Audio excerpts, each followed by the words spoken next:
ఓం సాయిరామ్. మీ heart strong ఉందా? Check చేయండి. 1 2 3 4 5 6 7 8 9 10. ఆగండి, చెక్ చేయండి. ఇది పేల్ కలర్ అయిపోయిందా, లేకపోతే yellowish కలర్ అయిపోయిందా, లేకపోతే పింక్ ఉంది. పింక్ ఉందంటే మీకు హెడ్ టు టో దాకా అన్ని నరాలు ఓపెన్ ఉంది. కానీ ఇక్కడ పేల్ అయిపోయింది, వైటిష్ కలర్ అయిపోయింది. తర్వాత చాలా టైం తర్వాత మన లైట్ పింక్ కనిపిస్తుందంటే మీకు ఎక్కడో బ్లాకేజెస్ ఉంది. ఇప్పుడు సెకండ్ ఎక్సర్సైజ్ చూడండి. మీ దగ్గర మిర్రర్ ఉంది కదా, ఇది కొంచెం మీద చేసి రైట్ టర్న్ చేసుకోండి.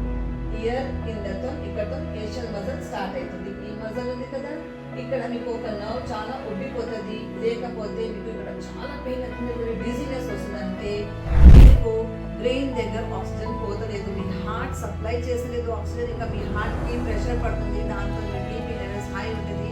ఇంకా మీకు చాలా గబరా అవుతుందంటే మీ బీపీ లో అవుతుంది, డిజీనెస్ ఫీల్ అవుతుందంటే కూడా బీపీ లో ఉంటుంది. ఇది సెకండ్ స్టెప్. చెక్ చేసి మీ హార్ట్ స్ట్రాంగ్ ఉందా లేదా. ఇప్పుడు థర్డ్ స్టెప్ చూడండి. నాతో శ్వాసను తీసుకోండి. 10 సెకండ్స్ ఉండాలి.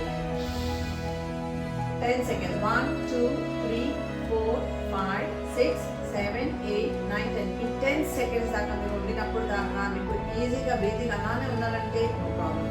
కానీ మీకు సఫోకేషన్ అవుతుంది, అలా ఫీలింగ్ ఉంది, గబరాట్ అవుతుంది, ఇక్కడ మీకు చెస్ట్ ఏదో ప్రెషర్ పడుతుంది, లేకపోతే దగ్గు వచ్చేస్తుంది మీకు అంటే మీ లంగ్స్ ఇంకా మీ హార్ట్ కోఆర్డినేట్ అయితలేదు సరిగ్గా. ఫ్యూచర్లో మీకు లంగ్స్లో వాటర్ జమ అయిపోతుంది.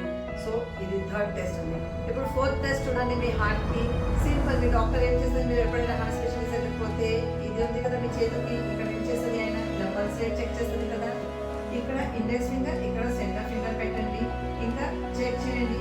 మీకు లబ్డబ్ అది సౌండ్ వస్తుందంటే మీ హార్ట్ మంచిగా పనిచేస్తుంది. కానీ లబ్డబ్ అయిన తర్వాత 1 లబ్ స్కిప్ అయిపోయింది అనుకోండి అంటే మీకు చాలా ప్రాబ్లం ఉంది, మీ హార్ట్లో ఎక్కడో బ్లాకేజ్ స్టార్ట్ అయిపోయింది. ఇప్పుడు ఈ 3 ఎక్సర్సైజెస్ చేసి చూడండి. ఈ 3 ఎక్సర్సైజెస్ చేస్తే మీకు ప్రాబ్లం క్లియర్ అయిపోతుంది.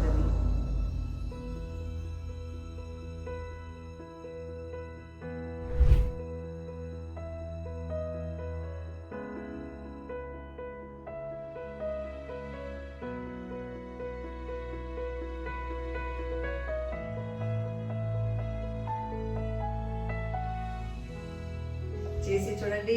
మీ ఆరోగ్యం మీ చేతిలోనే. ఓం సాయి.